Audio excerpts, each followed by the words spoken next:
Howdy, Central. How fun to have the choir and orchestra back.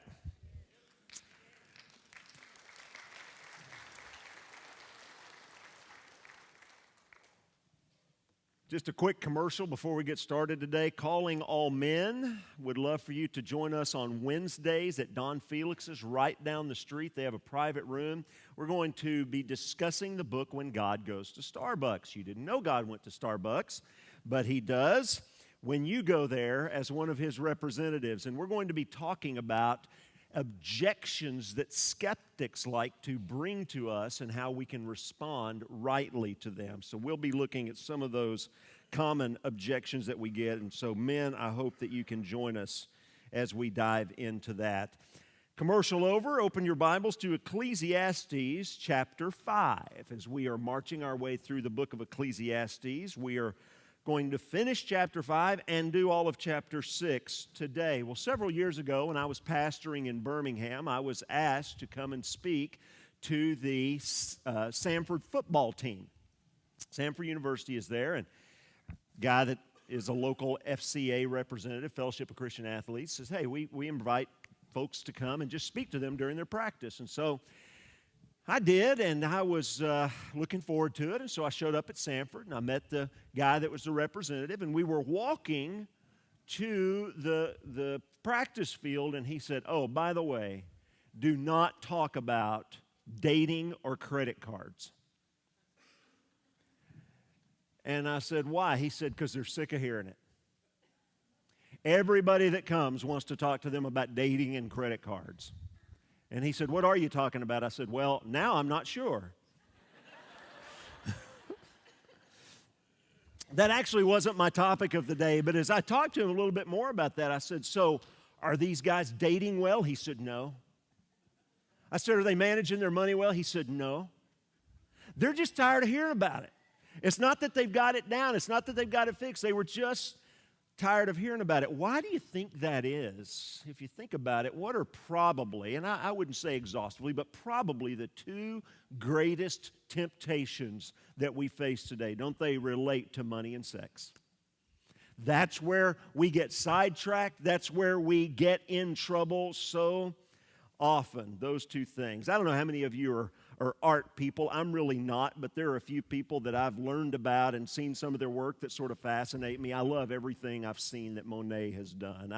I'm fascinated by the weirdness. I don't enjoy it, but I'm fascinated by the weirdness of Hieronymus Bosch, the 16th century Dutch painter. But there's a guy named Quentin Matsis. I don't know if you've ever heard of him, but he's a 16th century Belgian painter, a deeply devoted Christian man.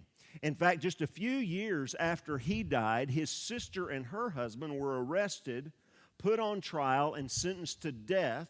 The husband was beheaded, and Matsis's sister was actually buried alive in the square in front of the church. Their crime was reading the Bible.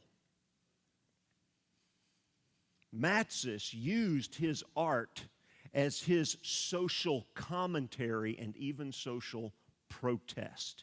He protested against the excesses of the day and of the hypocrisy even of the religious people. He has a painting I want to show you. It's called The Money Changer and His Wife. Sorry, it's a little dark up there. I know you can't see it that great, but what we have here is we have this money changer, this wealthy businessman in Antwerp who is counting coins, and he's got jewelry. He has rings and watches and all kinds of things there, and his wife is sitting next to him with her open Bible.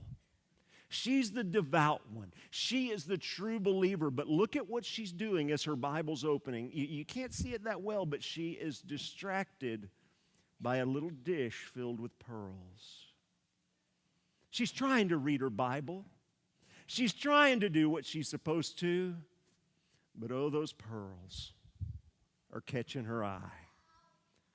Isn't it true that even some of the most deeply committed Christians that we know have been distracted and even ruined by the things of the world. And we know this, don't we? We know of all the trappings of money and things. We know that. Like I told you when we started Ecclesiastes, we're not going to learn a lot we don't know. These are great reminders for us. And here in the passage we're looking at today is a study of the dangers of greed and materialism. Now, in case you're like those football players and you're saying, hey, I'm tired of hearing about that, hold on, because we're going to talk about how to overcome that. So let's take a look. Long passage, Ecclesiastes chapter 5, beginning in verse 8. If you see in a province the oppression of the poor and the violation of justice and righteousness, do not be amazed at the matter, for the high official is watched by a higher, and there are yet higher ones over them. But this is gain for a land in every way, a king committed to cultivated fields. He who loves money will not be satisfied with money, nor he who loves wealth with his income. This also is vanity. When goods increase, they increase who eat them. And what advantage has their owner but to see them with his eyes? Sweet is the sleep of a laborer, whether he eats little or much, but the full stomach of the rich will not let him sleep. There's a grievous evil that I have seen under the sun. Riches were kept by their owner to his hurt, and those riches were lost into bad venture. He is a father of a son, but he has nothing in his hand. As he came from his mother's womb, he shall go again, naked as he came, and shall take nothing for his toil that he may carry away in his hand. This also is a grievous evil. Just as he came, so shall he go, and what gain is there to him who toils for the wind? Moreover, all his days he eats in darkness and much vexation and sickness and anger. Behold, what I have seen to be good and fitting is to eat and drink and find enjoyment in all the toil with which one toils under the sun, the few days of his life that God has given him, for this is his lot. Everyone also to whom God has given wealth and possessions and power to enjoy them and to accept his lot and rejoice in his toil, this is the gift of God. For he will not much remember the days of his life, because God keeps him occupied with joy in his heart. There's an evil that I've seen under the sun, and it lies heavy on mankind, a man to whom God gives wealth, possessions, and honor, so that he lacks nothing of all that he desires. Yet God does not give him power to enjoy them, but a stranger enjoys them. This is vanity. It's a grievous evil. If a man fathers 100 children and lives many years, so that the days of his years are many, but his soul is not satisfied with life's good things, and he also has no burial, I say that a stillborn child is better off than he. For it comes in vanity, goes in darkness, and in darkness its name is covered. Moreover, it has not seen the sun or known anything, yet it finds rest rather than he, even though he should live 1,000 years twice over, yet enjoy no good. Do not all go to the one place. All the toil of man is for his mouth, yet his appetite is not satisfied. For what advantage has the wise man over the fool? And what does the poor man have who knows how to conduct himself before the living? Better is the sight of the eyes than the wandering of the appetite. This also is vanity and a striving after wind. Whatever has come to be has already been named, and it is known what man is, and that he is not able to dispute with one stronger than he. The more words, the more vanity. And what is the advantage to man? For who knows what is good for man while he lives the few days of his vain life, which he passes like a shadow? For who can tell man what will be after him under the sun? That's a mouthful. But let's just boil it down to a few things that we can get our heads around, and then we'll have one takeaway at the end of that. First thing, money and things won't satisfy. Money and things will not satisfy. Isn't that what he says in chapter 5, verse 10? He who loves money will not be satisfied with money, nor he who loves wealth with his income. It's also vanity, he says. Some of you have asked what airline I used to fly for. I never flew for an airline. I was a chauffeur. I flew a rich guy around in his jet, and that's all I did. A guy calls and wants to go to Dallas for dinner, then we would take him to Dallas, and he'd have dinner, and we'd bring him in. I mean, that kind of thing, and business flying too. But I flew for a guy that had a jet, and he also had another airplane, and the other airplane was a propeller airplane, and it only required one pilot. And I was flying him one day, And he just decides to come and sit in the cockpit with me, which is fine. He owns the place. So he's sitting in the cockpit with me, and we have a really interesting discussion about just the things of life. And he said, you know, there was a time when I was poor, and I made it my goal to make $1 million. I wanted $1 million. And I made $1 million. He said, you know what? It wasn't enough. So my next goal was to make $2 million. And I made $2 million, and it wasn't enough. And he said, right now, I'm worth about $35 million. And it's just not enough. And he said, this is the key to my success. It will never be enough. Fascinating, isn't it? Wouldn't you think if you had $35 million in the bank, you could say, that's enough. But isn't it true that if we're striving after money, no matter how much we get, we are always going to want more? That's a reality. Well, this is an age-old truth. We know it. Why is that? I want you to think about it like this, because the essence of a human being is not just material. We are not just, as Carl Sagan used to say, stardust. We are not just biological creatures who evolved from some sort of primordial ooze over millions of years. We are not just physical, living, breathing beings. We are spiritual beings. We have physical, natural, material bodies, but we also have souls. We have this non-material part of us that actually defines who we are. That is our identity. It is the part that will go on living after we shed this body of death. We are physical and spiritual beings. I shared this on Wednesday night in Bible study. I talked about how, when I was a little kid, it didn't matter how hot it was in the summer. In West Texas, 110 degrees, you woke up, your mom fed you breakfast, kicked you out of the house until lunchtime, then kicked you out of the house again. And actually, half the time we're eating something outside for lunch so that we wouldn't be dirty in the house. And we played outside all day long, and we got sweaty and nasty, and it's just what we did. But we got thirsty, and what did you want as a kid when you get thirsty, man? We always wanted Kool-Aid. I want some Kool-Aid, sugary, sweet, syrupy, yummy. And my mom was not known for nutrition. She was known for flavor. And so what happens, though, when you're just so hot and thirsty and you drink a big cold glass of Kool-Aid? Does it really quench your thirst? No, it kind of makes you sick. Because what do you really need when you're hot and thirsty? You need some water. Because the Kool-Aid actually kind of makes you more thirsty than when you started. Money and things look appealing. Money and things taste sweet to us. But they're not even like Kool-Aid for our souls. They're more like sand. In John chapter 7, Jesus said, if anyone is thirsty, let him come to me and drink. In John chapter 4, Jesus talked about the living water that he gives. And if you drink from that, your soul will never be thirsty again.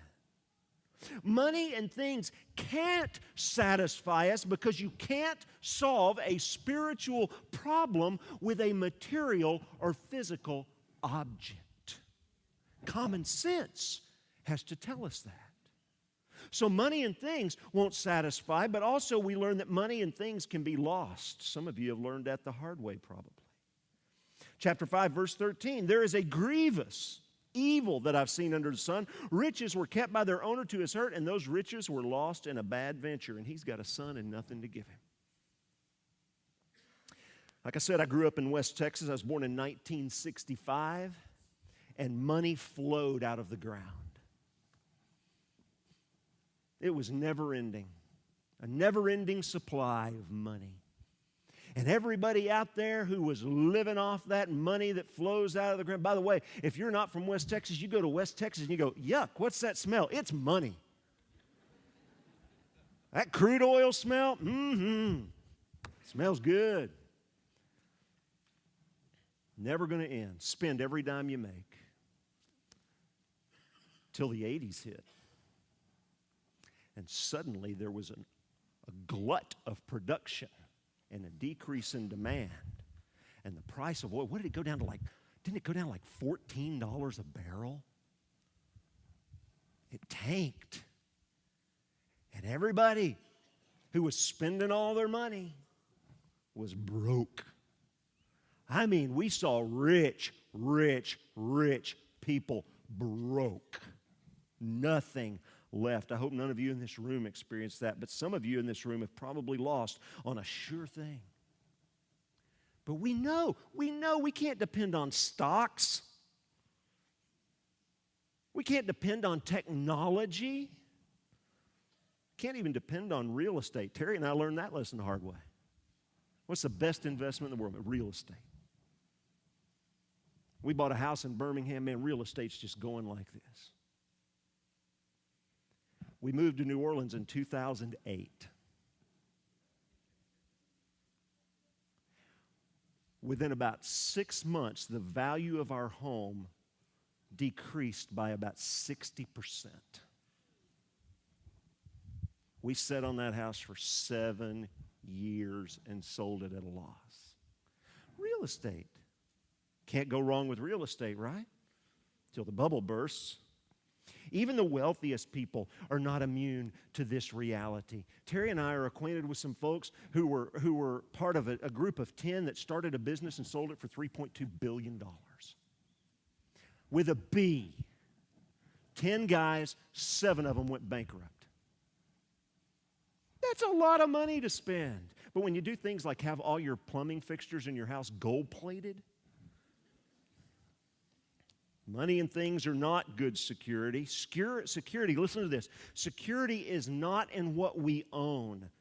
It is not in what we own. It is in who owns us. You know something I wish we Baptists did that we haven't done in 100 years? And people are resistant to it because they say, well, that's Catholic. It's not Catholic, it's Baptist. Is we don't do catechisms. We may start doing that here. There's actually a new evangelical catechism that has been published out, put out recently, called the New City Catechism. Do any of you know what a catechism is? A catechism teaches from childhood through adulthood. It teaches what we believe by asking questions and answers. You memorize questions and answers. Let me give you the very first question of the New City Catechism. Question 1, what is your only hope in life and death? And the answer, that we are not our own, but belong, body and soul, both in life and death, to God and to our Savior, Jesus Christ. Where is your security? Where is your hope? I hope it's not in stuff that you own. Thirdly, money and things are temporary. Look at chapter 5, verses 15 and 16. As he came from his mother's womb, so shall he go again, naked as he came, and shall take nothing for his toil that he may carry away in his hand. Skip down to chapter 6, verse 6. Even though he should live 1,000 years twice over, yet enjoy no good, do not all go to one place. Job said it like this, naked I came from my mother's womb, and naked shall I return. Paul said to Timothy, we brought nothing into the world, and we cannot take anything out of the world. We know this, right? I'm not telling you anything new. We know all of this. Simon Dyson is a British golfer, and at the height of his career, a reporter asked him an interesting question. I like every now and then reporters hit on these profound questions. He said, is there anything you're afraid of? Listen to what this wealthy athlete making all kinds of money, winning all kinds of stuff on the European tour. Listen to what he says. Is there anything you're afraid of? He says, death. But listen to why he's afraid of death. I'm in a position now where I can pretty much do what I want. Dying wouldn't be good right now. In other words, I've got so much stuff and I'm having so much fun. It'd be a real bummer to die. Miss out on all my stuff. We want what we want, and we want it right now, right? That's why we use credit cards instead of saving up till we can actually afford what we want. That's why we go get huge car payments and instead of driving our perfectly fine cars until the wheels fall off. That's why we work harder and harder to make even more than we need when we have everything that we need. And we get pleasure from those things for sure, don't we? Of course we do. But if we live to be 1,000,000, that wouldn't even be a fraction of eternity. Now listen, money and things are not bad. Solomon speaks, he's not talking about the evil of riches. Solomon talks about it being able to enjoy your riches. He's talking about being able to enjoy the blessings that God gives to you. We're talking about the attitude we have toward riches and the place that they occupy in our hearts. Are you driven by temporary things, or are you using them for eternal purposes? I want to say more about that in a minute. But the fourth thing, this is the last one before we get to our takeaway. Money and things are a sorry substitute. Chapter 6, verse 3. If a man fathers 100 children and lives many years, so that the days of his years are many, but his soul is not satisfied with life's good things, he also has no burial. I say that a stillborn child is better off than he. If you have 100 kids, you've got a huge family and all the stuff you need, and you're not satisfied, so you keep striving after it, what do you really have? What do you really have? Your money and your things will not keep you company. They will not give you joy. They will not console you when you were down, and they will not keep you warm at night.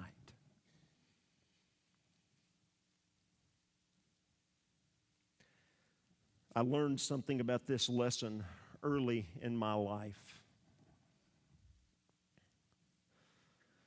I had my career mapped out, and I was doing very, very well. I had gotten break after break after break. For a young man, I had far exceeded a lot of my peers. In fact, I think I'd exceeded all of my peers. And I just happened to wind up in the right places at the right time. And it was everything to me. It was everything, because I had this career and I was going to do well in this career, and I knew all the stuff I was going to buy.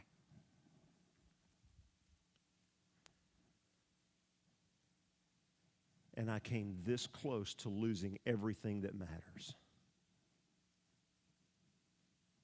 Because my career was more important than my wife. My career was more important than my children. My career was more important than my extended family. My career was more important than my church. All those things were important to me. But I had goals. Nobody was getting in the way of those goals. And thank God he slammed, you know what he did? He actually slammed me on my face. Not literally, of course, in a worship service one Sunday. And it wasn't through the sermon, it was through a song, John. And I came to see that my priorities were inverted. And I was so close to losing everything that really matters. People and relationships are far more significant than money and things. So look at chapter 5, beginning in verse 18. This is the central part of this passage. He's talking about all the things he's seen that are evil, but look what he says in verse 18. Behold, what I have seen to be good and fitting is to eat and drink and find enjoyment. And all the toil with which one toils under the sun, the few days of his life God has given him, for this is his lot. Everyone also to whom God has given wealth and possessions and power. He doesn't say God wants to take those away from you. He says everyone to whom also God has given wealth and possessions and power to enjoy them and to accept his lot and to rejoice in his toil. This is the gift of God. For he will not much remember the days of his life. What he's saying is he won't remember the struggles, the bad times. He won't remember all of that because God keeps him occupied with joy in his heart. Solomon says the good thing is not to own stuff, but to enjoy what you have. To be content. But the question, of course, is this: how do you do that? How do you do it? And this is our takeaway for today. You have to let Jesus be your treasure. He has to be your treasure. What does that mean? Jesus addressed this in Matthew chapter 6, verses 19 and following. Look at it on the screen here. He says, "Do not lay up for yourselves treasures on earth, where moth and rust destroy and where thieves break in and steal. But lay up for yourselves treasures in heaven, where neither moth nor rust destroys and where thieves do not break in and steal." Look at verse 21. "For where your treasure is, there your heart will be also." You say, well, how do I know what my treasure is? Where's your heart? What dominates your thinking? What dominates your goals? What dominates your decision making? What dominates your life? That's what your treasure is. It's about the heart. It's about what we value the most. Jesus tells two little parables back to back. He tells about a man who finds a hidden treasure in a field, and this treasure is so valuable that he hurries off and sells everything that he owns so that he can buy the field. In other words, he says, here's something so valuable to me that I am willing to lose everything to own it. He says the kingdom of heaven is like that. And then right after that, he says, let me tell you also what the kingdom of heaven is like. He says, like a merchant who is searching for the finest of things, and he finds a pearl like no other pearl. And he sells everything he has to buy that pearl because it's the most valuable of all pearls. Friends, he's talking about saving faith. Saving faith is a reorienting of your life so that you don't just go, oh yeah, I believe Jesus is the Son of God. He died, He rose from the grave, and blah, blah, blah, all that stuff. It's not just about believing that stuff in your head. It is about entrusting yourself to the point that Jesus is now your treasure.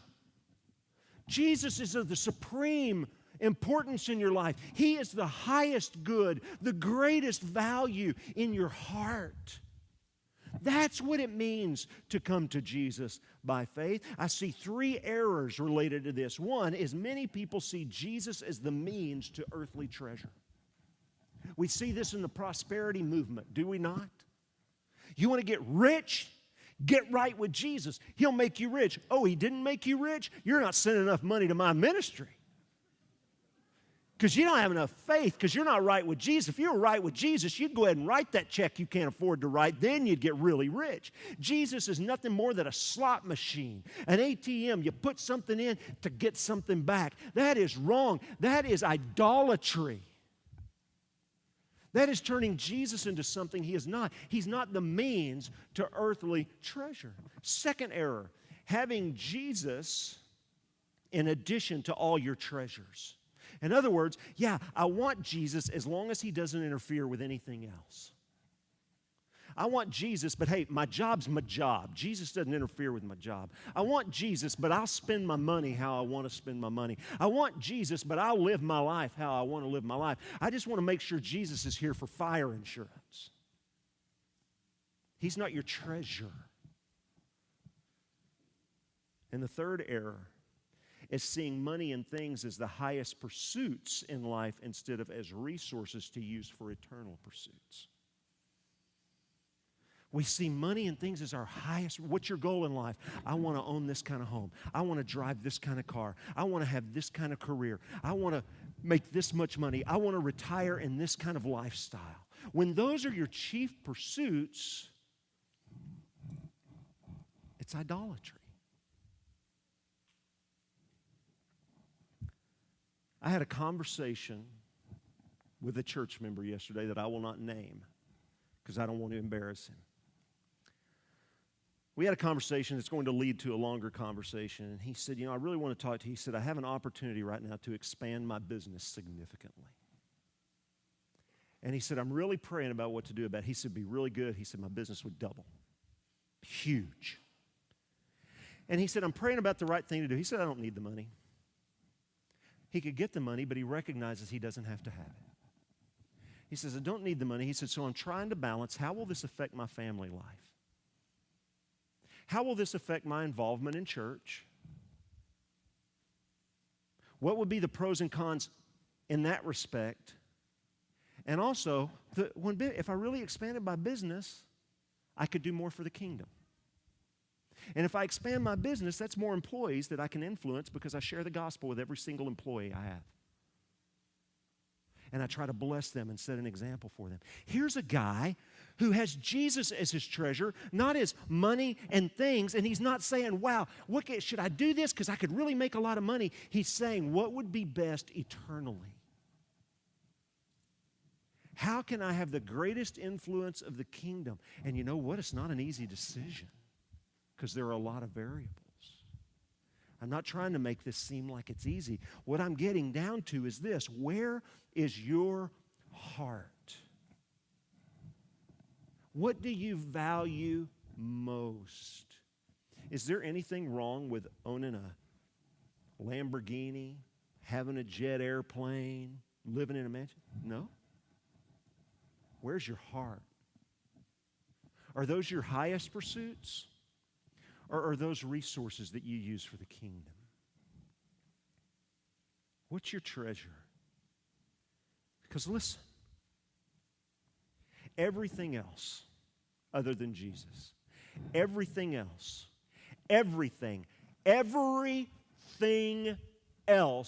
is a lesser pursuit and can ruin your life and derail your soul forever.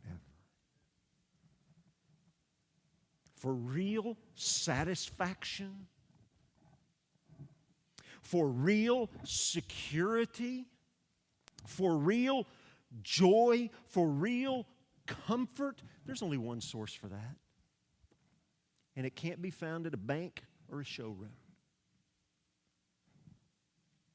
Come to Jesus. Put the world in right perspective. And come to Jesus and let Him be your treasure. Let's pray.